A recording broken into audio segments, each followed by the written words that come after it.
This is Time Warner Cable's local edition. I'm Brad Pomerance. Our guest, Judy Chu, she is a member of the U.S. Congress. We have been speaking for a few years now about the San Gabriel Mountains, the beautiful San Gabriel Mountains, and your efforts to protect them. And poof, out of nowhere, President Obama lands, and the San Gabriel Mountains are a national monument. Congresswoman Chu, how do you feel? I am overjoyed and thrilled. It was a great moment in history. Yeah, and it'll change things forever. Right, and it was a process that took, God, a couple decades. Congresswoman Solis worked on it, a Democrat. Congressman Dreyer, a Republican, worked on it. Now you, as a Democrat, worked on it. How did it kind of happen at this moment? I mean, there had been a lot of contention in the Congress. It kind of languished, but all of a sudden, it came to the fore. Well, the official process started with Hilda Solis submitting the bill to study the area as a national recreation area. And the report took 10 years, finally was done a year and a half ago. At that point, I began the process to have a legislation. Right. We finished the legislative process, and then it was clear that the whole thing had been vetted, it'd been studied, it'd been something that was a subject of many stakeholder meetings. And so it was time, it was ripe. The challenge at this stage is some of the folks that are opposed to this designation are opposed for just that, the reason that it was designated as opposed not passed through legislation. What do you say to them to kind of allay their fears? The promises that were made in the legislation will be upheld in the monument. All private property rights will be upheld. All recreational uses will be upheld. Water rights will be upheld. Fire management will remain the same.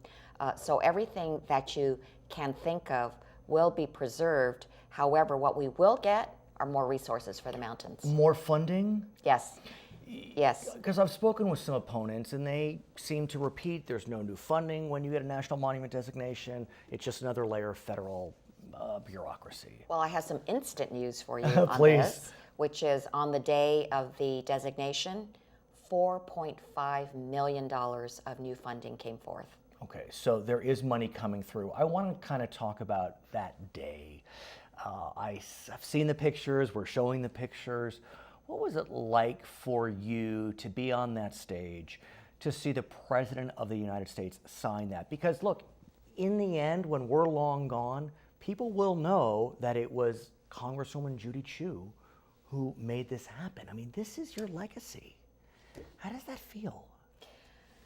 It was beyond words, actually. After so much work, after so much effort in bringing people together, to finally see this day come was tremendous. And by the way, the President has only been to 2 out of his 13 monument designations. So this was truly a special moment. Why do you believe he chose to come to California, a blue state, one he doesn't need to court necessarily, to sign this national monument designation? I mean, what was it about this that compelled him to join us?